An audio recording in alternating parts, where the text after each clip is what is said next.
Comenzaremos como siempre dando un pequeño repaso a lo que vimos el día anterior. En este caso, ayer comenzamos viendo lo que era todo lo que eran los distintos tipos de indicator kriging, ¿no? En general, como les mencioné, indicator kriging usa exactamente las mismas fórmulas para el cálculo. La única diferencia es que en vez de interpolar una variable continua, una ley interpola una variable que está transformada a un indicador. Nada más. Pero el resto del procedimiento de interpolación todo es el mismo, ¿no? Por el hecho de que se está interpolando una variable transformada, y es una transformación no lineal, ¿no? Recuerden, una transformación lineal es cuando se suman, restan algo, ¿no? Si ustedes, por ejemplo, a la ley de cobre le suman 20, esa es una transformación lineal. Entonces, si hacen una interpolación de ese cobre más 20, ese sigue siendo un interpolador lineal. Pero la transformación de leyes a indicadores no es lineal, ¿no? Si es un cutoff dado es 1, si está por encima del cutoff es 0 y por debajo del cutoff 1, ¿no? Entonces no es lineal. Como esa transformación no es lineal, la interpolación de estos valores no es lineal, ¿no? Y hay dos versiones principales, hay más versiones, pero las versiones más comunes, las que nosotros más nos interesan, son dos. Uno, el indicator kriging propiamente dicho, que es con un solo indicador a la vez, ¿no? Cuando solo nos interesa un cutoff, o de repente nos interesa un tipo de roca en particular, ¿no? Queremos, de repente, por ejemplo, podemos hacer un indicador de las brechas, por decir, ¿no? Entonces, solo las brechas, porque nos interesan solo las brechas, entonces ahí podemos usar un solo indicador. O como les mencioné ayer, un ejemplo podría ser un indicador de bornita, ¿no? Entonces ahí estamos hablando de un solo indicador, entonces eso es indicator kriging, ¿no? Pero en general es el mismo procedimiento, simplemente se transforma la variable indicador y se cría el indicador, ya sea usando ordinary kriging, simple kriging, puede ser con LAK, ¿no? Cualquier método que ustedes quieran, ¿no? Y multiple indicator kriging es lo mismo que indicator kriging, solo que en vez de tener un solo indicador, usa más indicadores, ¿no? MIK generalmente se usa mayormente con variables continuas, aunque también con variables categóricas, ¿no? Rocas, eso también se puede usar, ¿no? MIK con categórica podría ser distintos tipos de rocas, ¿no? Si queremos hacer MIK por todas las rocas de antamina, tendremos 13 indicadores, ¿no? Uno para cada tipo de roca. Entonces, cuando es con variables categóricas, es más fácil saber cuál es el número de variables que vamos a necesitar. Vamos a necesitar el número de variables del mismo número de categorías que tenemos, del mismo tipo de roca, mismos dominios, lo que sea. En cambio, con variables continuas, la idea es más que todo tener la idea de indicator kriging con variables continuas, es definir, ¿no?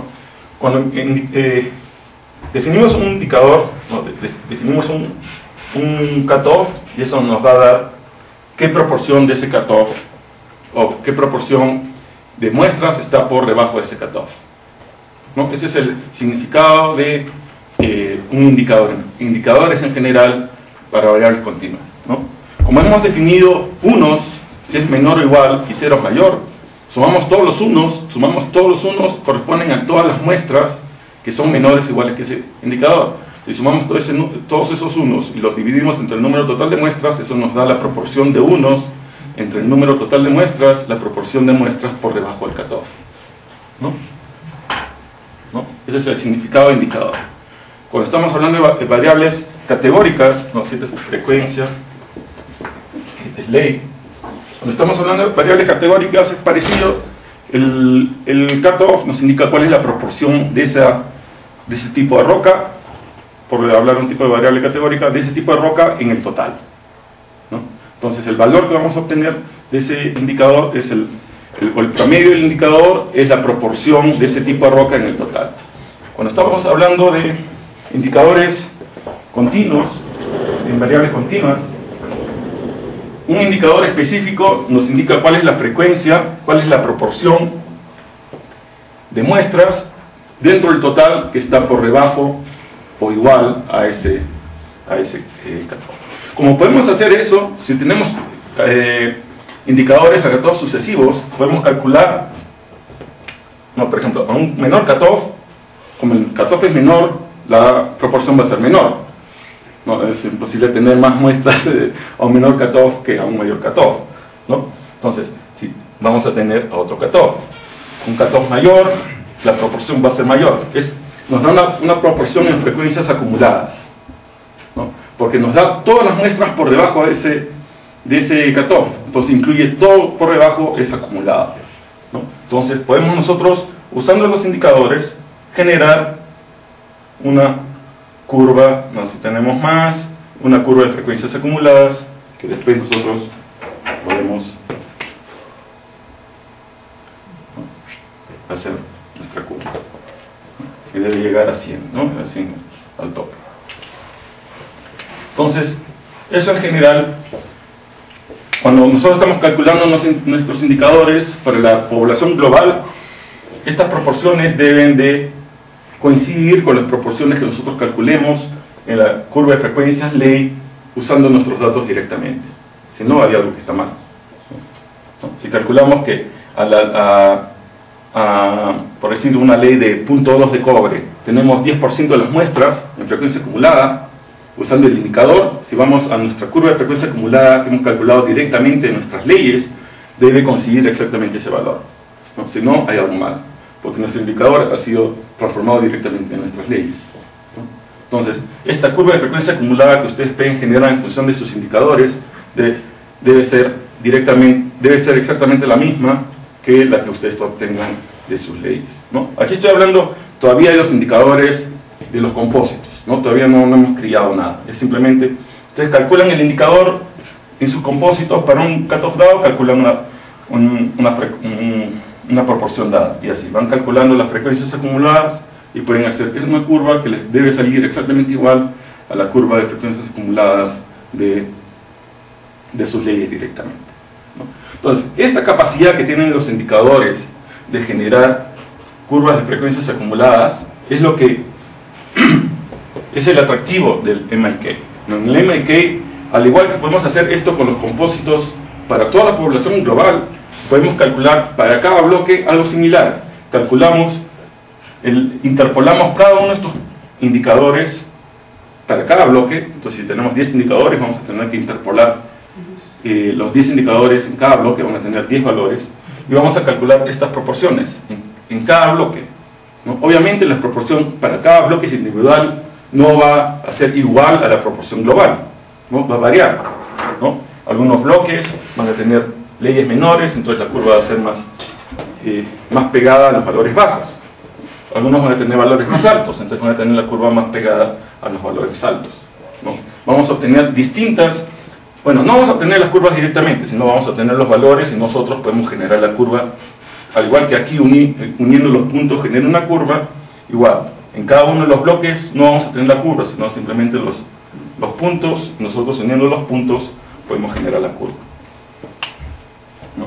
Entonces, uno de los atractivos del MIK es que nos permite definir proporciones, ¿no? Y proporciones que pueden variar de bloque a bloque. Como estamos trabajando con proporciones y nos interesa definir todos los cutoffs, MIK en los cutoffs altos podemos trabajar con los datos directamente tal como son. No es sensible a outliers, al revés. No debemos usar ni capping ni outlier restriction en MIK. En MIK debemos usar los datos tal como son porque queremos definir las curvas tal como salen, ¿no? Si usamos outlier, después la curva de frecuencia no va a salir como debería ser. En general, como estuve viendo, diciendo los resultados del criado de indicadores, ya sea un solo cutoff o múltiples cutoffs, es en términos de probabilidades, no es en términos de leyes, ¿no? Ya sea variable categórica o variable continua, siempre es en términos de probabilidades, ¿no? En variables categóricas la probabilidad de estar por debajo del cutoff. En variables categóricas es la probabilidad de que sea ese tipo de roca. Ayer también les expliqué que en en general nosotros podemos hablar indistintamente, y es teóricamente correcto, tanto como probabilidades o proporciones, ¿no? Entonces, en general, cuando hablamos de leyes, nosotros vamos a hablar de probabilidades. ¿Cuál es la probabilidad? ¿Cuál es la frecuencia acumulada? En categóricas casi siempre nosotros más vamos a hablar de proporciones, ¿no? Vamos a tratar de determinar qué proporción de skarn hay en este bloque, algo así, podemos determinar. Pero también podemos hablar de probabilidades, ¿no? Podemos hablar qué probabilidad hay que este bloque sea skarn, qué probabilidad hay que este bloque sea brecha, ¿no? Entonces siempre podemos hablar usando los dos términos indistintamente, y dependiendo cómo lo usemos tiene unos significados ligeramente distintos, ¿no? En parte va a depender de qué es lo que queremos hacer con los resultados, ¿no? Siempre, especialmente cuando usamos MIK, es importante definir bien los cutoffs que vamos a usar, porque esos cutoffs son los que nos van a permitir definir la curva, ¿no? Si los ponemos muy juntos o muy separados, vamos a tener de repente muy pocos valores o muchos en cada intervalo y no vamos a poder definir bien las curvas de probabilidades. Y el otro aspecto es el asunto del variograma de indicadores, ¿no? Que uno de los grandes problemas con MIK es que tenemos que hacer el EDA, incluyendo la variografía, por cada indicador por separado, ¿no? Entonces, en vez de estamos multiplicando nuestro trabajo por el número de indicadores, ¿no? Si tenemos 10 cutoffs, estamos multiplicando la cantidad de trabajo que tenemos que hacer por 10, ¿no? Ese es uno de los grandes problemas con MIK, ¿no? Pero el hecho de que nos permita definir esta curva de probabilidades, eso no quiere decir de que sea insensible a los controles geológicos, ¿no? MIK tiene que usarse todos los mismos criterios que hemos definido anteriormente para CRIN y para todos los métodos de interpolación en general, ¿no? Todos los criterios geológicos, todo eso se aplica a MIK, ¿no? Y como mencioné anteriormente, no es necesario hacer un capping ni un layer restriction, ¿no? Hay que escoger los cutoffs en función de qué nos va a permitir definir mejor las curvas de probabilidades. Pero en cuanto al variograma de indicadores, vimos que el variograma solo va a tener valores cuando estemos comparando pares de muestras que sean distintas, ¿no? Si en el par de muestras que estamos comparando tienen el mismo valor, ya sea ambos son ceros o ambos son unos, el resultado es cero, no suma. El valor final del variograma para una distancia h va a estar en función directa, va a ser la proporción de unos, o sea, va a ser la proporción de muestras diferentes entre sí que tenemos en nuestra población. Entonces, mientras más muestras tengamos diferentes, el variograma va a ser mayor, mientras el número de muestras distintas tengamos, el valor va a ser menor, ¿no? Y eso vimos que como el CIL del variograma es proporcional, o mejor dicho, varía en función del cutoff. El CIL del variograma es la varianza, que está definida en función de esa fórmula. Nosotros vimos que la varianza de los indicadores varía de 0 a 1 de esta manera, ¿no? Cuando el indicador es 0, es 0, cuando el indicador es 1 es 0, y llega a un máximo que es para la mediana, que es al valor de 0.25, ¿no? Pero los otros valores disminuyen, ¿no? Entonces, la mediana es el valor, es el punto de nuestra población, es el valor indicador en el cual nosotros tenemos igual cantidad de ceros y igual cantidad de unos, ¿no? Alejándonos de la mediana va a aumentar ya sea la proporción de ceros o la proporción de unos, entonces el número de valores distintos va a disminuir, y por eso disminuye la varianza. Al extremo que cuando tenemos cutoffs muy cercanos a ceros o muy cercanos esto es en cuanto a proporciones entonces este es el 100% de la población, este es el 50% de la población, es la mediana, este es el 0% de la población. Entonces cuando tenemos cutoffs son muy cercanos al cero, por debajo de 10-20% de la población, o muy altos, por encima de del 10% de la población, vamos a tener tan pocos valores distintos que el variograma no va a salir muy bien definido, ¿no? Ese es uno de los problemas con los variogramas de indicadores, ¿no? Que los variogramas para cutoff extremos no salen bien definidos. El mejor variograma casi siempre es el de la mediana y valores cercanos a la mediana, ¿no? En general, si vamos a usar variogramas indicadores, es preferible siempre usar correlograma porque eso lo estandariza y un poco que le da mejor forma, pero siempre van a tener de todas maneras problemas en cutoffs extremos. Obviamente el variograma de indicadores puede tener anisotropía, distintos tipos de anisotropía, todo, ¿no? Es como cualquier otro variograma en ese sentido, ¿no? Aquí vimos unos ejemplos, no vimos que a un cutoff bajo el variograma no está tan bien definido, pero igual, como en la mayoría de nuestras poblaciones, nosotros tenemos bastantes valores bajos, a un valor relativamente bajo, probablemente había una buena cantidad de datos, entonces el variograma salió más o menos definido, ¿no? Pero a medida que sube la ley, va mejorando la calidad del variograma, hasta que llega, probablemente este sea la mediana, porque es el que tiene el signo más alto, y luego de ahí comienza a bajar, comienza también a perder continuidad del variograma, ya se vuelve más ruidoso, y hasta que en los valores extremos ya no se ve nada, ¿no? Porque hay tan pocos unos que el variograma promedio tiende a ser casi cero, ¿no? Ese es el problema de los variogramas de indicadores, ¿no? Y tienen que recordar que para cada una de estas cutoffs tienen que calcular el variograma en todas las direcciones, ¿no? En las 30 y tantas direcciones, 70 y tantas direcciones, dependiendo qué tolerancias son, en qué azimuths y rangos de azimuths y dip usan, ¿no? Entonces es una gran cantidad de trabajo que tienen que hacer. Lo que les mencionaba era, cuando van a modelar el variograma de indicadores, los parámetros del modelo de los variogramas de indicadores adyacentes deben ser relativamente similares. No deben ser iguales, ¿no? Hemos visto aquí, ¿no? Por ejemplo, casi ninguno es exactamente igual. Este es un poquito más alto que este, es un poquito más alto que este. Pero vemos que van bajando gradualmente, no baja de golpe. De aquí mismo, vemos como van bajando, poco a poco va bajando el SIL, ¿no? Va bajando, es gradual. Casi todos los cambios entre cutoffs adyacentes son graduales, ¿no? Entonces, el SIL cambia, obviamente, porque hemos visto esto, ¿no? Pero los rangos, el tipo de modelo, si es, no hay nada que nos diga que todos tengan que tener el mismo modelo, ¿no? Algunos cutoffs pueden tener un modelo exponencial, otros pueden usar modelo esférico, no hay restricción de que tengan que usar todos el mismo modelo.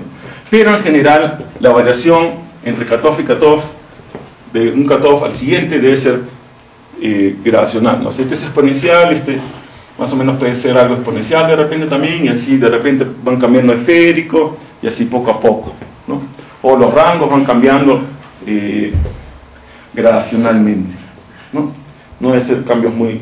También la anisotropía, también puede ir variando, pero no debe cambiar muy bruscamente, debe ser algo gradacional.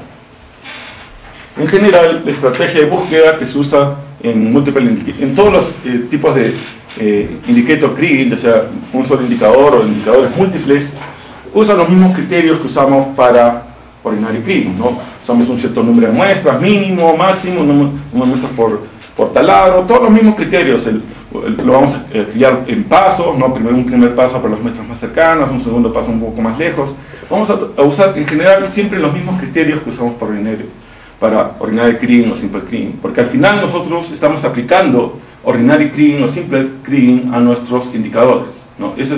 No hay un programa especial para criar indicadores, es simplemente nosotros tenemos que decir en estos indicadores qué es mejor usar, ordinary Kriging o simple Kriging, y usamos cualquiera de esos, y eso es lo que se aplica, ¿no? En el peor de los casos hasta podríamos hacer inverso de distancia, pero no creo que tenga mucho sentido.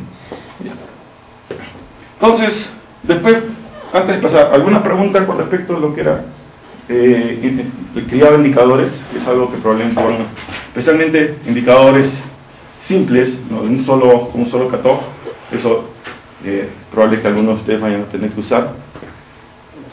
¿Alguna pregunta? ¿Está todo claro?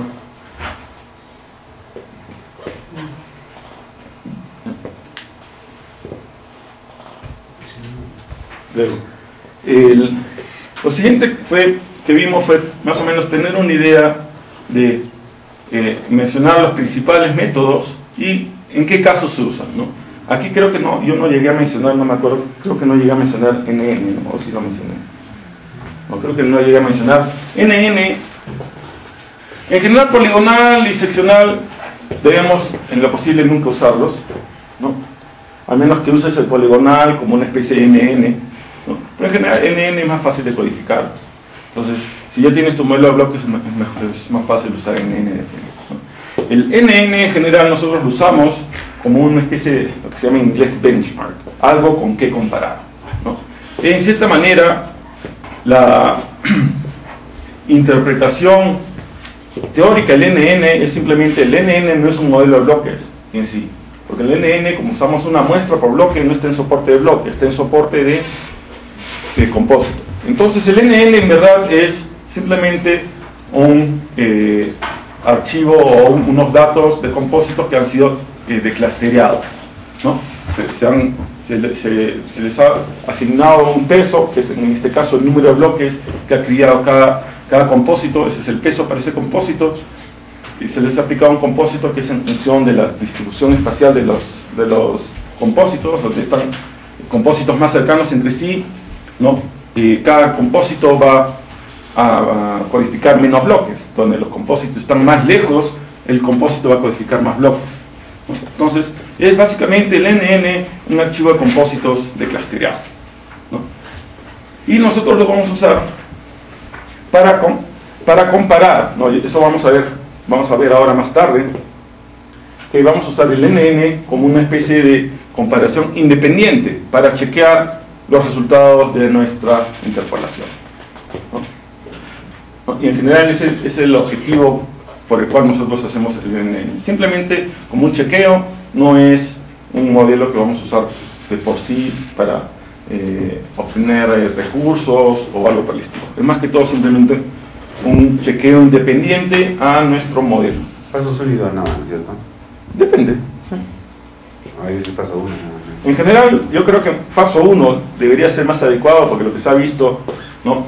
Es que más o menos hasta 50 metros el NN da resultados bastante razonables. Más allá de 50 metros ya comienza a rayarse. Claro, entonces hay menos cantidad de muestras. Entonces, en general, de repente NN debería tratar de constreñirse un poco más a solo los... Pero es cuestión de ver.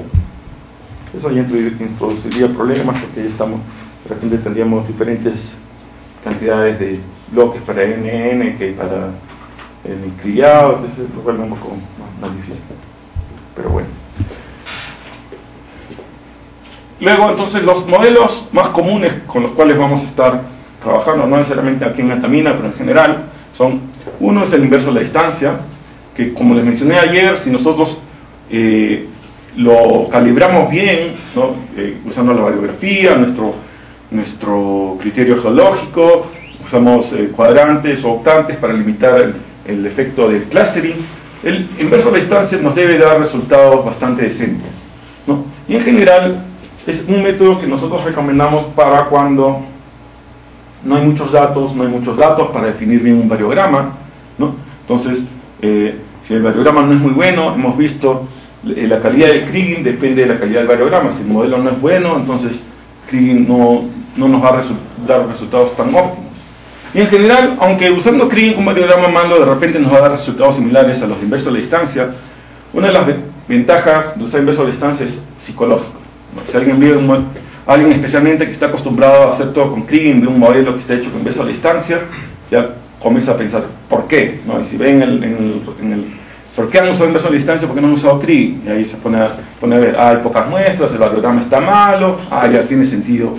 Entonces ya se da cuenta que no hay mucha confianza en esos resultados, son unos resultados preliminares, de repente era simplemente que querían ver más o menos cuántos recursos tienen, por dónde están, para ver qué probabilidades tiene el proyecto, ¿no? Eso generalmente es en proyectos relativamente que están en etapas preliminares. Bueno, ya están en las etapas relativamente avanzadas, pero preliminares, ¿no? O sea, preliminares desde el punto de vista que ya puedes tener suficientes datos como para hacer un modelo de bloques, ya tienes un modelo geológico más o menos que lo puedes interpretar, pero no está todavía en la etapa de minado o estudio de factibilidad, ¿no? Es de repente prefactibilidad o antes, ¿no? Algo por el estilo, ¿no?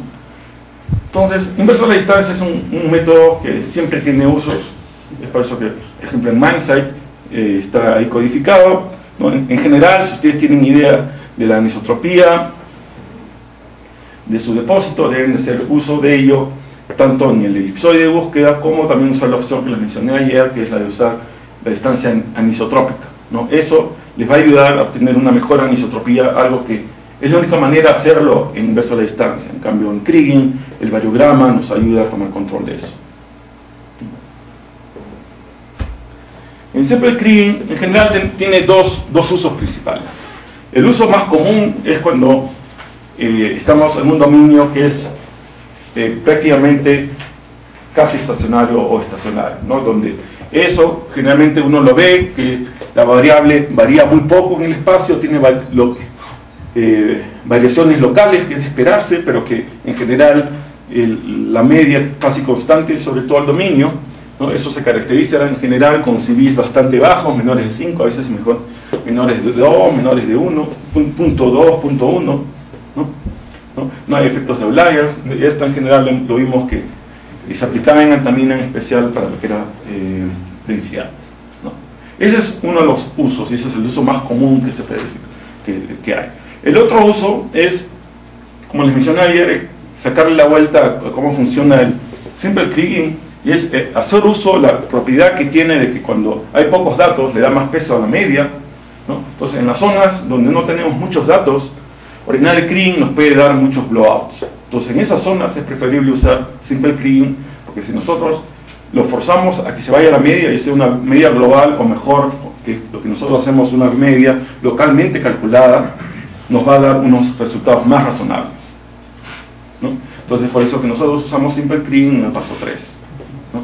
Para evitar que datos aislados altos nos disparen, no nos creen áreas altas de datos que no tienen mayor soporte, ¿no? Pero como en esas zonas donde hay pocos datos, a veces se interpolan los bloques con datos de 1 o 2 taladros a lo más. Entonces, un solo dato alto va a influenciar bastante los resultados finales del Kriging. Ordinary Kriging es nuestro método preferido, en general, ¿no? Lo vamos a usar siempre. En general, cuando el CV es menor que 1, no hay mayor problema. El CV hasta 1.5 lo podemos manejar sin mayores problemas usando el capping o outlier restriction, ¿no? Lo bueno de Ordinary Kriging es que asume solo estacionalidad local, que es lo que normalmente ocurre, ¿no? El problema con Simple Kriging, que asume una estacionalidad global, que raramente ocurre en el ambiente geológico. Entonces, Ordinary Kriging está más adecuado a lo que normalmente ocurre en los dominios con los cuales nosotros trabajamos, y entonces es el más adecuado de que nosotros usamos. A veces puede tener un poco de problemas con dominios con CVs excesivamente altos, ¿no? Con un alto problema de outliers, a veces incluso con outlier restriction a veces no se puede controlar. Entonces ahí es donde hay que chequear bien con la validación si realmente el resultado está bien o no, ¿no? Eso a veces nos va a pasar muchas veces en dominios pequeños con pocos datos. Entonces, como son dominios que no son muy importantes, nosotros en general no le hacemos mucho caso, ¿no? Pero si es un dominio importante y no está saliendo bien, entonces hay que chequear, ¿no? En general nosotros, si usamos un buen control geológico, un control o una combinación de geológico con determinístico, nosotros debemos tratar de siempre ver que nuestro CV sea relativamente bajo, ¿no? Si aún aplicando nuestro control geológico, incluso con determinísticos, vemos que el CV es relativamente alto, tenemos que tratar de entender qué pasa, ¿no? ¿Por qué está así y qué problemas nos puede causar, ¿no? Por ejemplo, en SIN, bismuto, es muy común que los dominios bajos tengan CVs relativamente altos. Pero eso es porque hay muestras altas relativamente aisladas dispersas en el bajo. Y eso se controla fácilmente con el outlier restriction. Entonces, en esos casos no es mayor problema. El outlier restriction va a hacer que ¿cómo se llama? No haya mayores problemas en nuestra interpolación.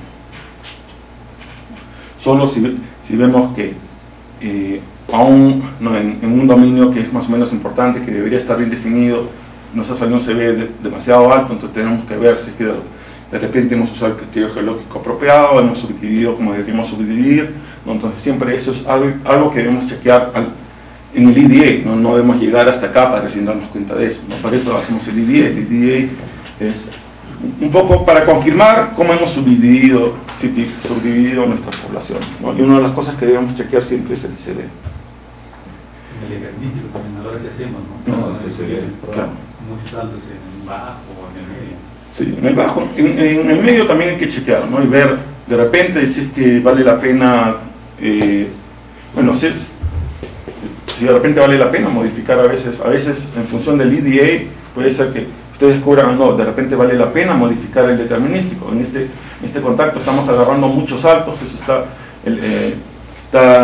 disparando el CD, de repente podemos mover el contacto un poco más acá, ¿no? Entonces, siempre todo es un proceso iterativo, no esperen a que ya está el modelo determinístico, ahí el modelo determinístico ya no se toca. No, ustedes durante el EDA descubren que hay razones válidas que justifiquen modificar el determinístico, hay que hacerlo, ¿no? El determinístico se hace con objetivo, interpolar bien, no es que ya se hizo el determinístico y ya no se toca, no, tiene un objetivo, ¿no? Obviamente no lo modifiquen ustedes por hacerlo, ¿no? Siempre tiene que haber un procedimiento de cómo modificarlo y todo, ¿no? Pero si ustedes ven que descubren que vale la pena, se justifica modificar, hay que hacerlo, ¿no? No se limiten, ¿no? Simplemente usarlo como está. Luego, el indicator Kriging simple con un solo indicador, nosotros lo usamos más que todo para definir ya sea zonas continuas o zonas discontinuas, bloques aislados, que estén por encima de una cierta probabilidad, de un cierto cutoff, ¿no? Por ejemplo, en los solubles nosotros tratamos de definir zonas continuas con un cutoff dado de cobre soluble, zinc soluble, ¿no? Entonces ahí tratamos de definir zonas continuas porque nosotros sabemos que en general los solubles tienden en general a zonas continuas, ¿no? Hay algunas partes donde está aislado, pero en general va a tender a tener formas continuas. En cambio, con el arsénico y el plomo, ahí nosotros sabemos desde el punto de vista geológico, sabemos que ahí tenemos valores altos dispersos sobre un background de valores más bajos. Entonces ahí sabemos que va a ser difícil poder definir zonas discontinuas, pero igual queremos separar esos bloques con alta posibilidad de obtener valores altos del resto de bloques con altos valores bajos. Entonces para eso usamos indicator Kriging. MIK no lo usamos aquí en Altamina, pero generalmente se usa cuando hay una mineralización altamente errática, es decir, tienes valores algo parecido a lo que hay en el plomo y el arsénico, ¿no? Altamente errático, con altos coeficientes de correlación, outliers, ¿no? Y continuidad mineral diferente a diferentes cutoffs, ¿no? Me olvidé de modificar. Ya. Entonces, coeficiente de variación mayor que 2 en general, eso es lo que vemos por ejemplo en arsénico en plomo, ¿no? Que en general estos altos coeficientes de variación se deben a la presencia de outliers, y en general no es tanto ya no outliers, ya es presencia de dos tipos de población, una población alta combinada dentro de una población baja, pero que en general está dispersa, entonces no los puedes separar en dominios determinísticos, ¿no? Entonces, como no los puedes separar en dominios determinísticos, una posibilidad es hacer lo que nosotros hacemos, ¿no? Usar indicator Kriging para identificar, separar esas poblaciones y luego criar independientemente de esas poblaciones. O se puede usar MIK de frente, ¿no? La ventaja de esto es que toma en cuenta continuidades diferentes a diferentes cutoffs, ¿no? Y en especial MIK es importante si es que nos interesa saber cuál es la distribución de leyes dentro del bloque. Luego que vimos todo lo que eran los métodos, cuándo usar cada método, en general cuál es el método más apropiado para cada caso, bien, comenzamos a ver los aspectos prácticos de cómo seleccionar, mínimo, máximo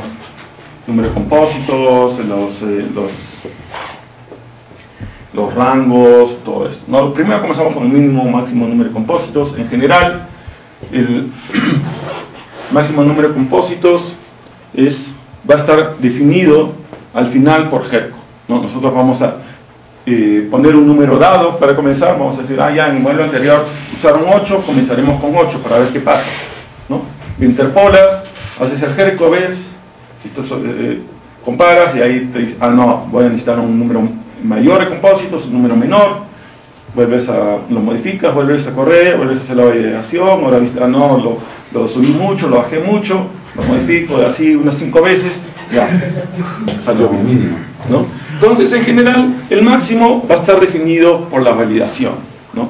Nosotros vamos a escoger siempre un valor para comenzar, que casi siempre lo más lógico es, en Antamina en particular, es usar los valores que se usó en el modelo pasado, ¿no? Entonces es un buen valor en el cual comenzar. Pero no necesariamente ese va a ser el valor correcto con los nuevos valores, con los nuevos datos que tenemos, ¿no? Pero es un buen valor de inicio, ¿no? Luego, el máximo por drill hole, en general, 2 o 3, o 1 también, como les mencioné ayer, todo va a depender, en general, la longitud del compósito relativo a la altura del bloque. En nuestro caso, en Antamina, como tenemos la altura del bloque más o menos 2 veces la longitud del compósito, nosotros usamos un máximo por taladro de 2, ¿no? Y el mínimo, en general nosotros tratamos de usar el mínimo en los pasos 1 y 2 en particular, forzar de tal manera que usemos un mínimo de 2 taladros, ¿no? Porque lamentablemente Mindsight no tiene una forma de escoger que diga ya, el mínimo de taladros que quieres usar en el bloque, no hay forma.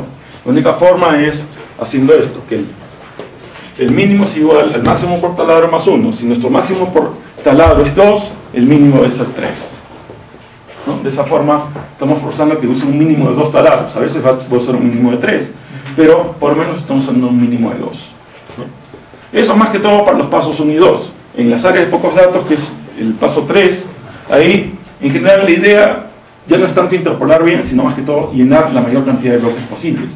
Entonces, en esas áreas se puede interpolar con un solo compósito.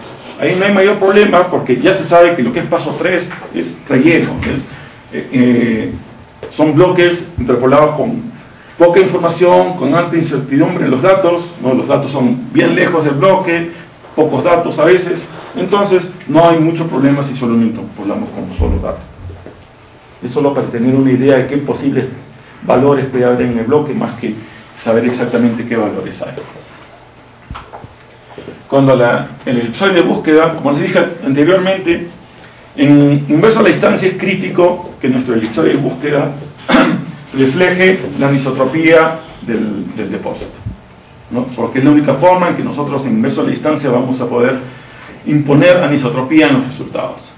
En cambio, con Kriging es mejor, pero no es crítico, ¿no? Siempre es mejor si es que el elipsoide de búsqueda es anisotrópico y es anisotrópico similar a la anisotropía del variograma, ¿no?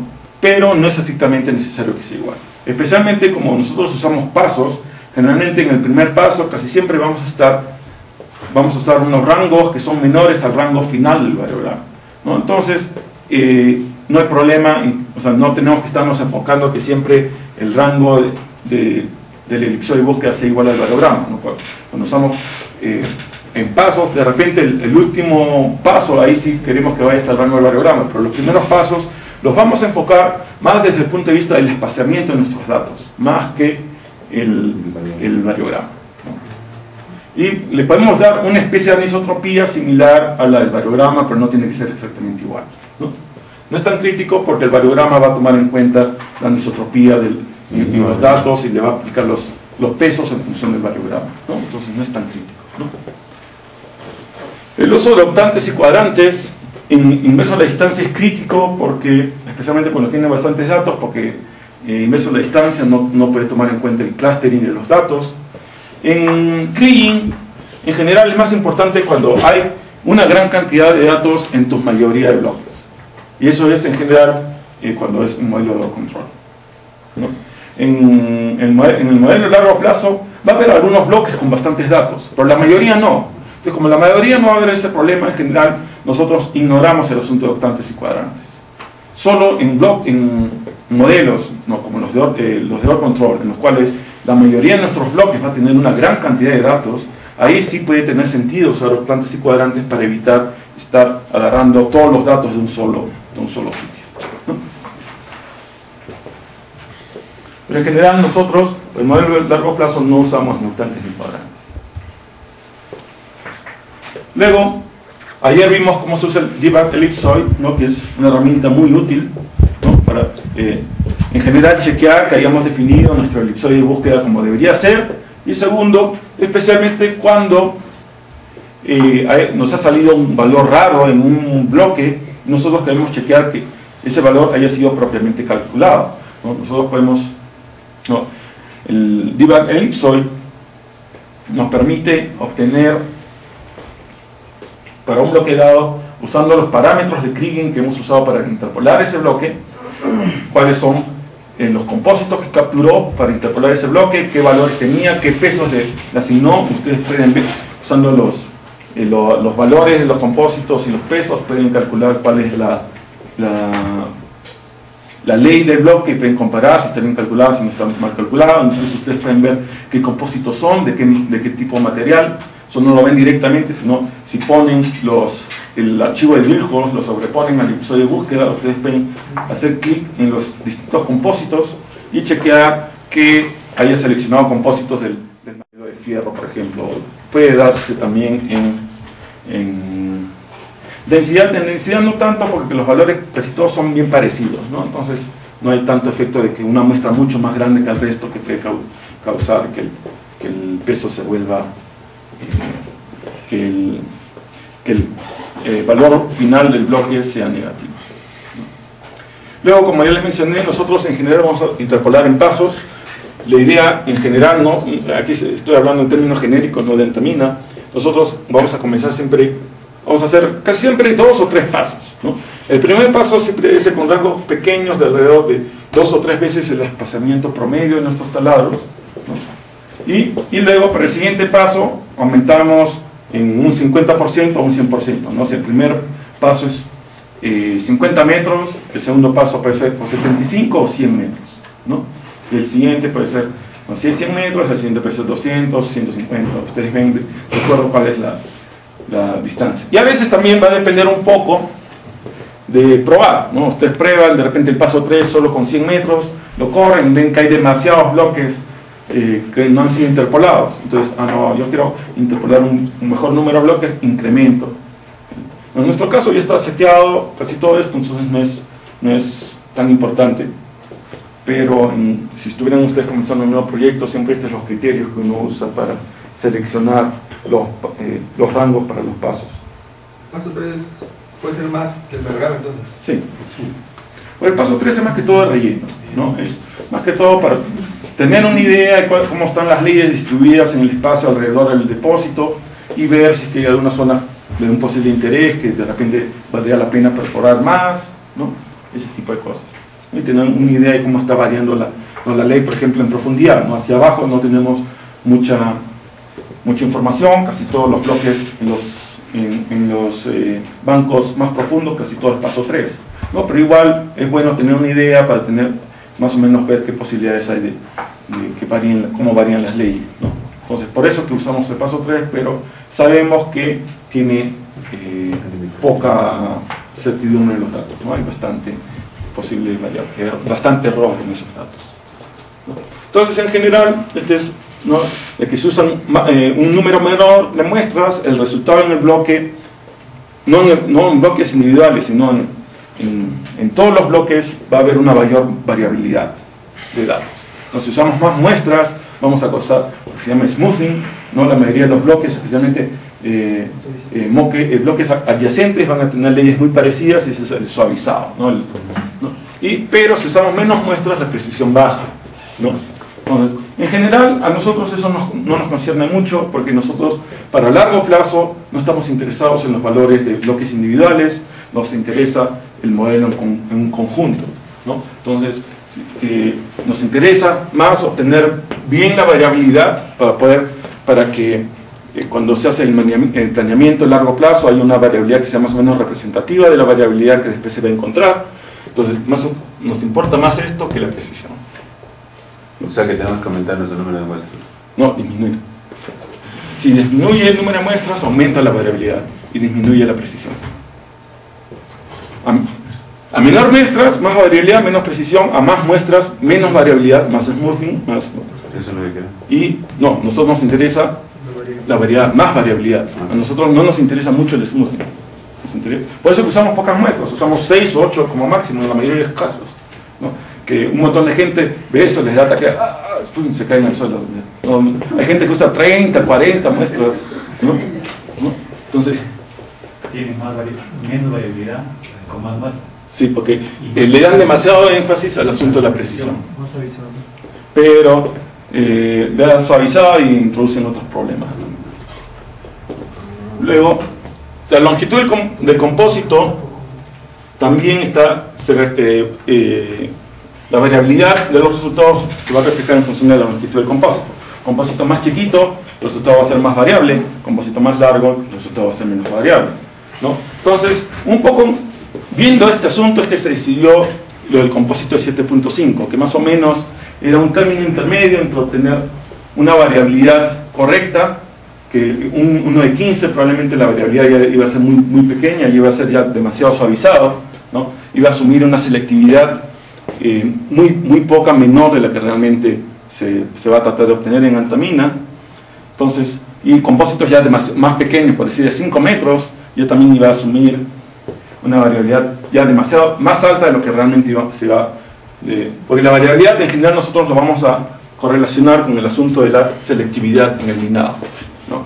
Si algo la mineralización es muy homogénea, no podemos hacer ninguna selectividad, no todo es igual, todo lo tenemos que minar igualito, ¿no? En el caso de los pórfidos, ¿no? Especialmente en las zonas de alta ley, la mineración es casi igual, ahí no hay selectividad, o sea, sacan todo.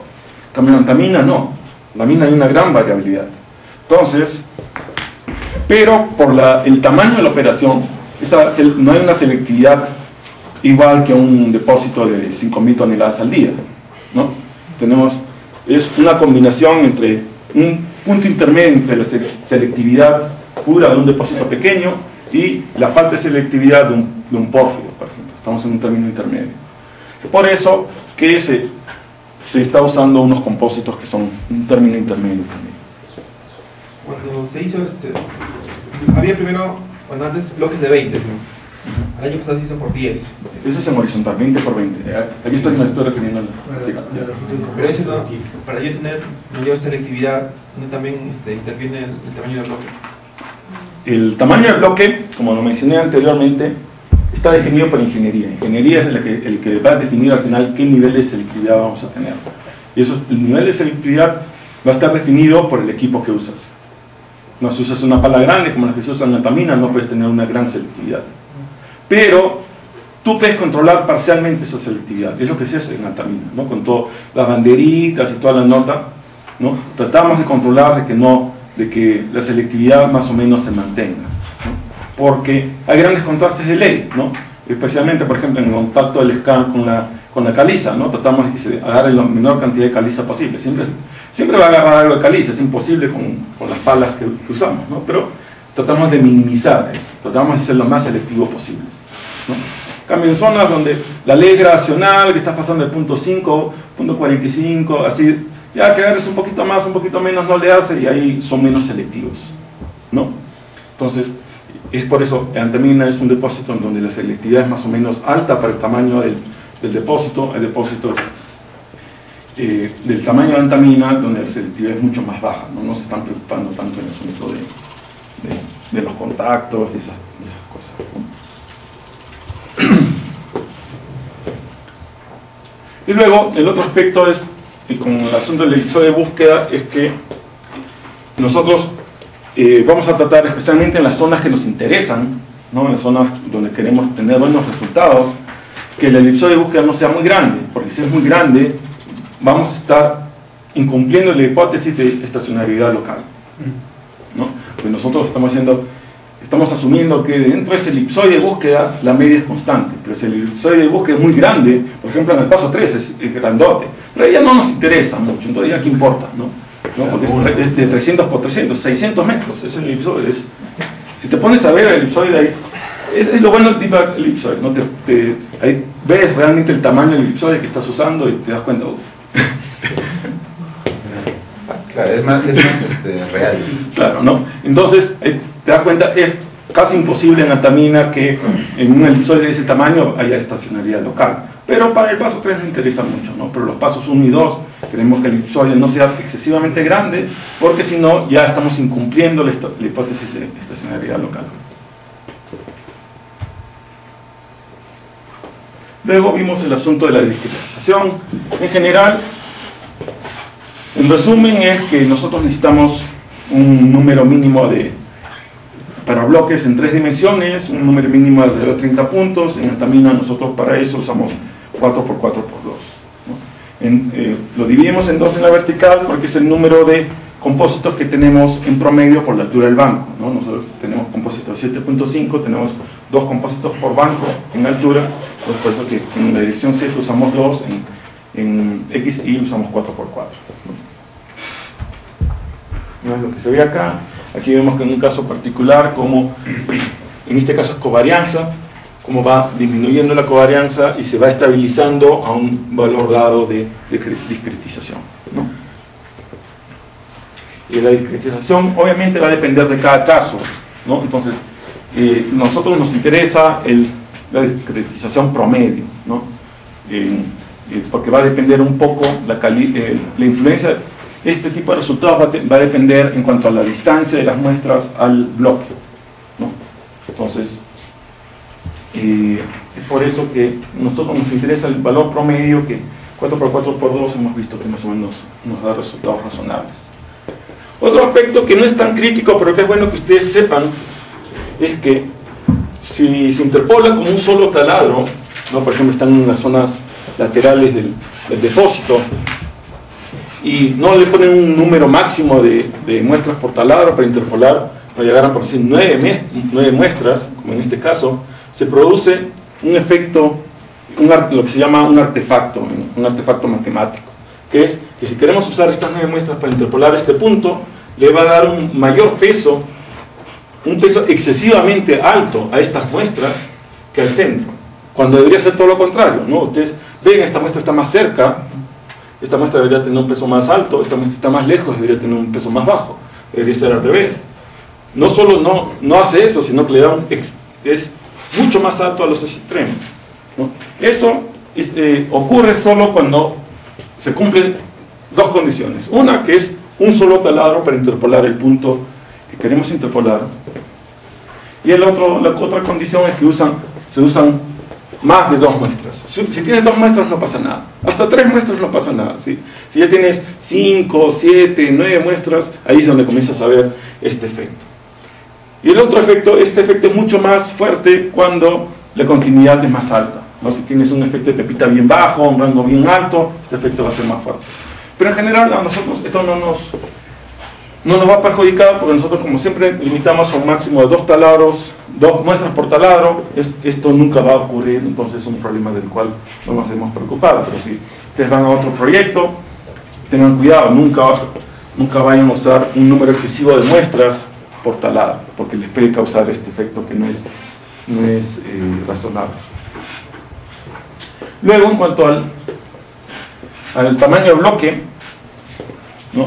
Hay gente que dice que el tamaño del bloque nunca debe ser menor del espaciamiento entre taladros, el espaciamiento promedio, ¿no? Entonces, para Antamina, que tenemos un espaciamiento promedio aproximadamente de 40-50 metros, ellos dirían que el tamaño del bloque debería ser alrededor de 40 por 40 o 50 por 50, ¿no? Es mucho más grande que los bloques finales de Antamina y mucho más grandes que los bloques que estamos usando para interpolar, que son de 10 por 10, ¿no? Esto en general, o sea, hay una razón teórica válida para esto, es que si el bloque es muy pequeño, los resultados no son tan precisos, ¿no? Pero en general, que es lo que vamos a ver en las siguientes slides, es a nosotros, para un modelo a largo plazo, no nos interesa mucho la precisión de los resultados individuales. Nos interesa el valor final de todo el depósito. Entonces, más nos interesa obtener el bloque en un tamaño que sea apropiado para ingeniería. Entonces, por eso es que ingeniería es el que decide el tamaño del bloque. Eso es en todos los proyectos, no solo acá. Siempre que hay un proyecto, siempre se tiene que hablar primero con la ingeniería. Ya, ¿qué tamaño de bloque es el apropiado? ¿Qué tipo de equipo piensan usar? Y a veces pasa, ¿no? Todavía están en etapas iniciales del depósito, todavía no está bien claro qué método se va a usar. Entonces a veces se tiene que interpolar el depósito con diferentes tipos de tamaños de bloque, ¿no? Un depósito, me acuerdo que se hizo de 5x5x5 y 10x10x5, ¿no? ¿Por qué? Porque no se sabía cuál era todavía, ¿no? Entonces se tuvo que interpolar 2 veces y al final ya los de ingeniería decidieron, en función de los resultados, ya vamos a ir creo que decidieron 5x5x5. Pero así es, ¿no? Ingeniería es al final el que decide el tamaño del bloque. Nosotros vamos a interpolar en los bloques que son apropiados para el minado de ese depósito. En etapas iniciales uno puede hacer esa jugada. Claro, obviamente en una mina ya no va a cambiar, ¿no? Ya el tipo de equipo ya está definido y ese tipo el SMU, el tamaño del bloque, está definido en función del equipo que se va a usar y la selectividad con la cual se va a minar, ¿no? Entonces, generalmente una vez que, al menos que decidan hacer una ampliación, ¿no? Deciden hacer una ampliación, traer equipo mucho más grande, ¿no? De repente van a cambiar el tamaño del banco, en banco es 10 metros, van a pasar a 15 metros, entonces ahí sí tiene sentido cambiar el tamaño del bloque, ¿no? Por más que ha sido una mina en operación, ¿no? Pero en las iniciales, en la que uno recién está comenzando, ¿cuál sería el más factible tamaño del bloque? No sabes. Ingeniería al final hay un montón de factores, ¿no? Todo va a depender de la recuperación del material, cuánto material vas a poder tratar en la planta, el tamaño de la planta, cuánto es el capital que va a poder disponer la compañía para poner el tamaño de la planta. Al comienzo no se sabe. Al comienzo precisamente estás haciendo el estudio de prefactibilidad o lo que le llaman el estudio del scoping study, que es simplemente para tener una idea de qué es lo que se va a tener que hacer. Ahí recién, al final del estudio recién vas a tener una idea más o menos qué tasa de minado vas a usar y todo, ¿no? Entonces, al comienzo a veces tienes que usar 2 o 3 modelos con distintos tamaños de bloque, o lo haces en un tamaño de bloque chico que los puedas escalar a más grande, ¿no? Esa es otra opción. Entonces, pero en minas como Antamina, que en general están ya bastante definidos, es muy poco probable que vaya a cambiar. En general, nosotros asumimos que ese tamaño de bloque es de ese tamaño, entonces vamos a tratar de obtener los mejores resultados para ese tamaño de bloque, ¿no? Entonces, y en general para el modelo de recursos a largo plazo nos va a interesar más la variabilidad de las leyes al nivel del SMU en la reproducción del cambio de soporte, más que la precisión de los datos individuales de cada bloque, ¿no?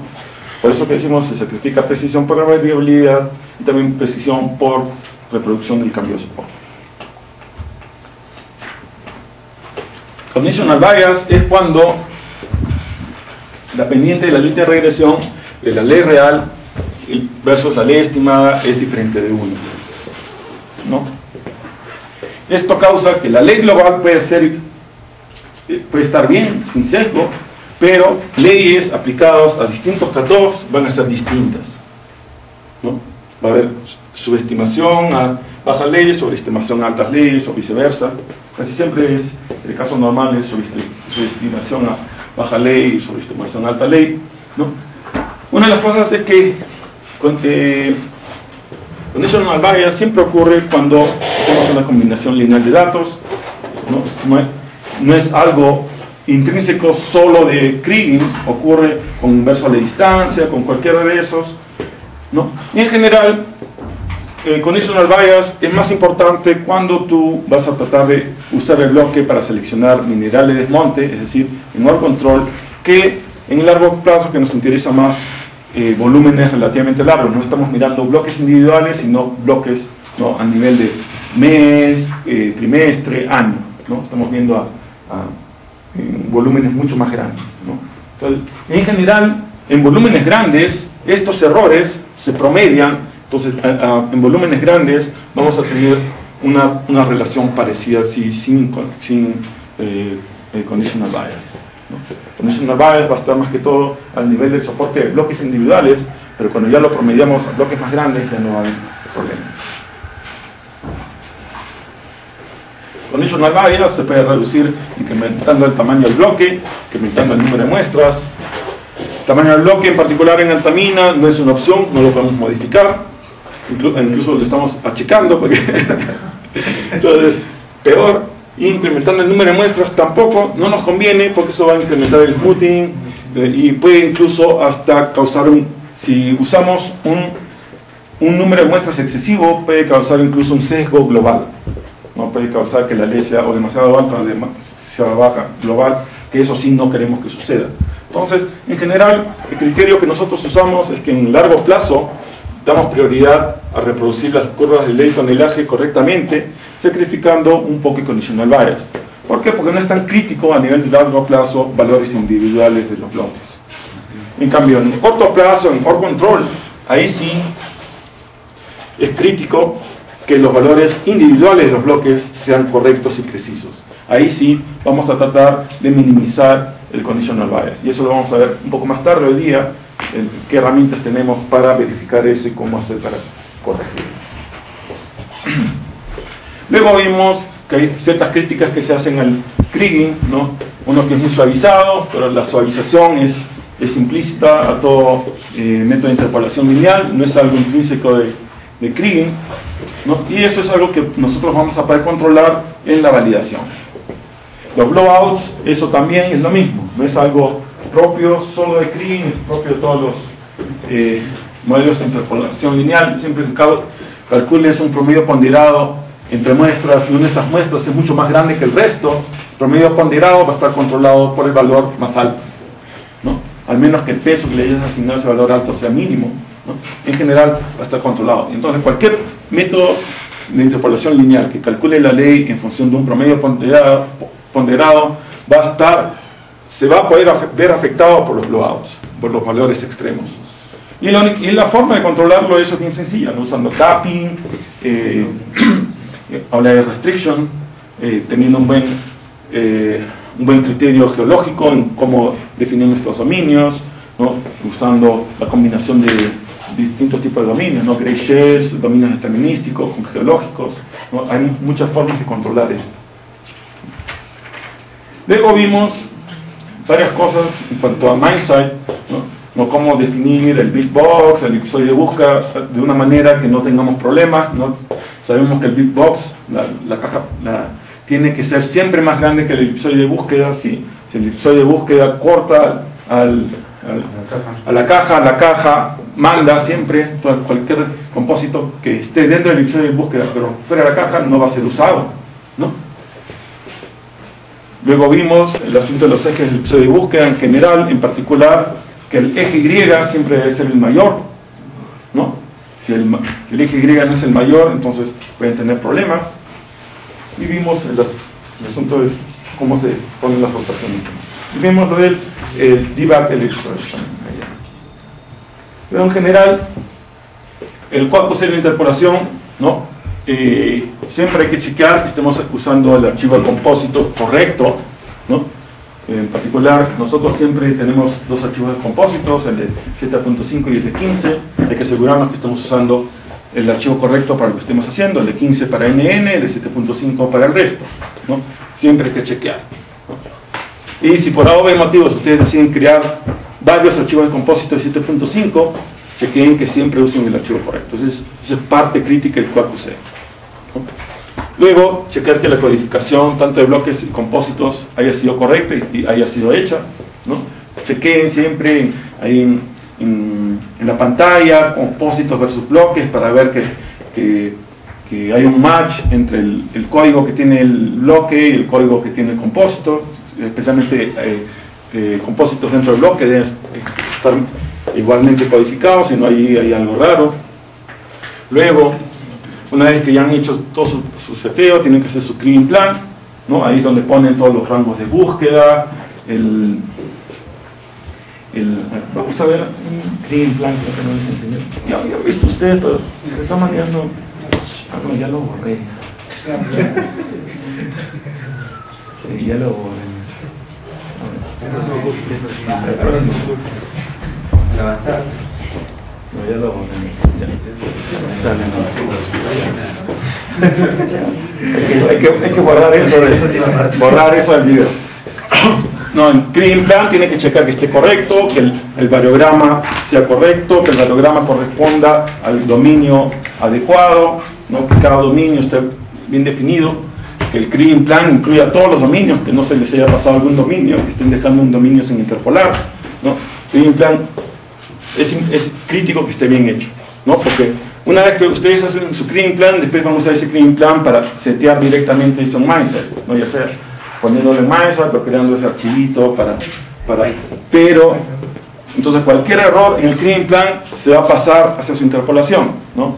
Entonces es crítico que el clean plan esté bien chequeado, ¿no? Entonces incluso independientemente de la validación del QAQC oficial, ustedes, aparte de checarlo ustedes mismos, es siempre bueno decirle a un compañero que esté trabajando por ahí, oye, por favor, una chequeadita. No, y a él te lo chequee, después ya tú le chequeas a él, ¿no? Pero no esperar hasta que venga el chequeo oficial, que de repente ya lo hacen cuando ya estás en la validación, ¿no? Y a veces pasa, ¿no? Encuentran errores y tienes que volver a interpolar, porque errores se cometen, ¿no? Eso es lo que siempre hay que tener en cuenta, y por eso hacemos el QAQC, no es para fregar, ¿no? Se hace porque se cometen errores, ¿no? Y la idea es encontrar esos errores lo antes posible. No esperar a que ya tenemos el reporte final para recién darnos cuenta que había algo mal en el seteo del IDA y tenemos que hacer todo de nuevo. Luego, una vez que se hace el clean plan, también el seteo de la interpolación, asegurarnos que el seteo ahí capture correctamente todo lo que se puso en el clean plan. Y luego, después de correr, chequear en los Mindset Reports, ¿no? Mindset cuando corres genera dos reportes, un run file y un report file. Chequear especialmente el report file de que todo haya corrido correctamente, especialmente si corres con un batch file, ¿no? Cuando corres un batch file casi no ves los resultados individuales, ¿no? Si había un error no lo vas a ver. Para detectar que hubo un error tienes que abrir los report files individuales y ver, ¿no? Si lo ejecutó bien, al final dice ejecución completada o algo por el estilo. No, ya, bien. Pero si hay un error, ya, ahí lo ves, ¿no? Entonces, siempre después de interpolar, especialmente si interpolan usando esos patch files que creábamos con Python el año pasado, chequeen los report files para verificar de que no haya habido ningún problema con ninguno de las interpolaciones. Entonces, eso es todo lo que vimos ayer. Entonces, vamos a pasar ahora. Ya hemos visto todo lo que es EDA, variografía, interpolación. Ahora vamos a ver el último paso, que es la validación.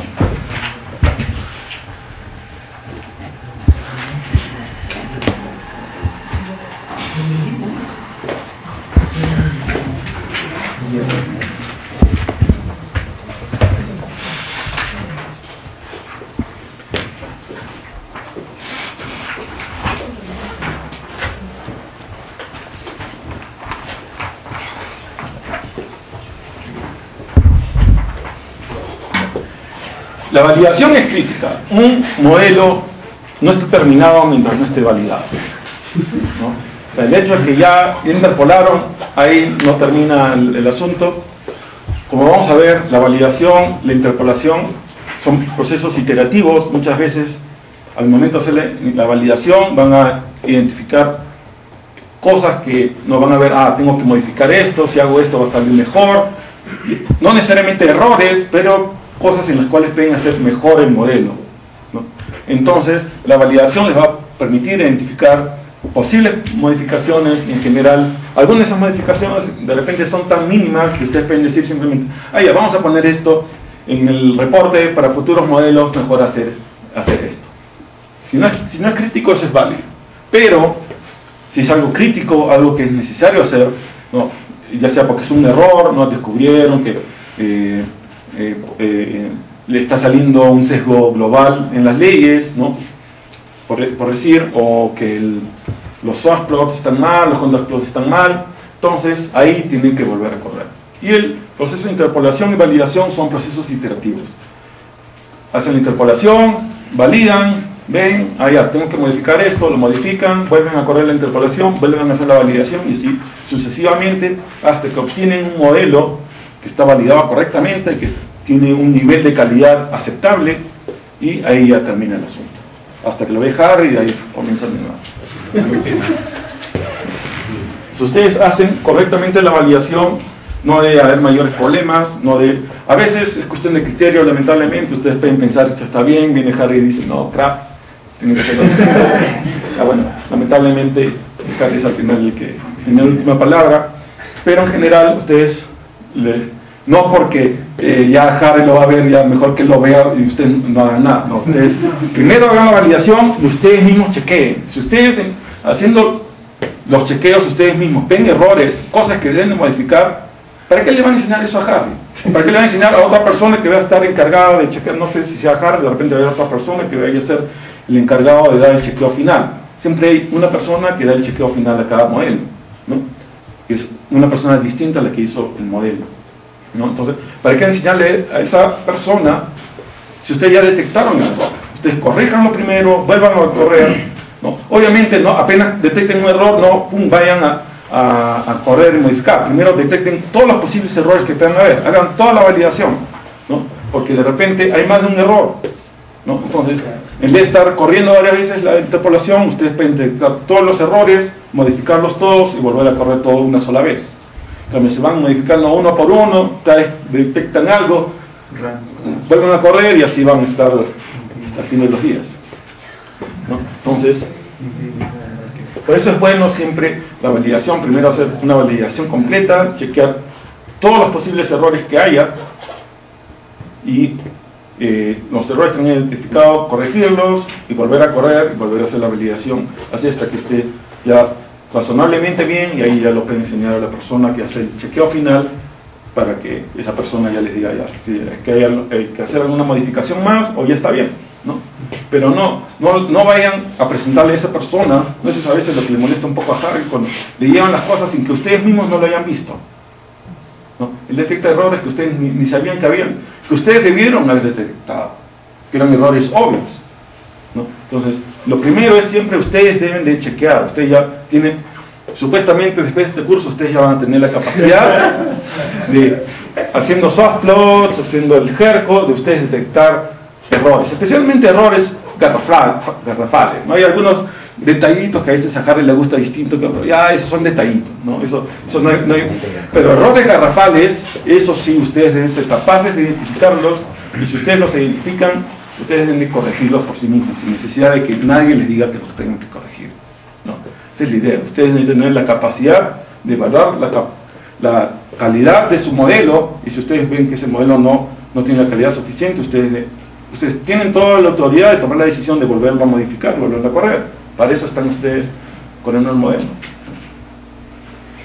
Solo una vez que ya, para eso es la validación. La validación en general es una serie de pasos que nosotros vamos a usar para definir, para verificar que nuestro modelo tenga una calidad aceptable, ¿no?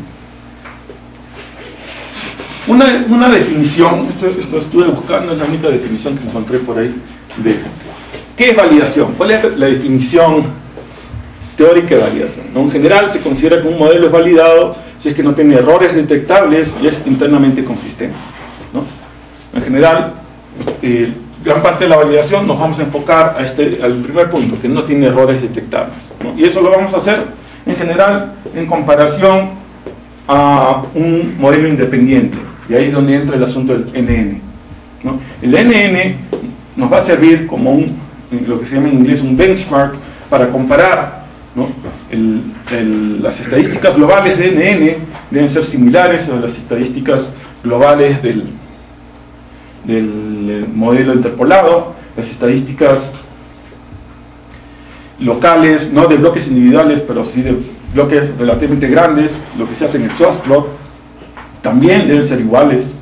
Solo ya bloques pequeños, ahí sí puede haber gran diferencia por el asunto de la diferencia en la interpolación, pero en general esa es la validación. Nosotros lo vamos a hacer en función de comparación con un modelo independiente. Una de las cosas que quiero enfatizar: la validación no es un saludo a la bandera, no se hace simplemente por hacer, tiene un objetivo muy definido, es verificar la calidad de nuestro modelo, es crítico, ¿no? Si no hacemos una buena validación, nuestro modelo puede ser malo, porque no hay forma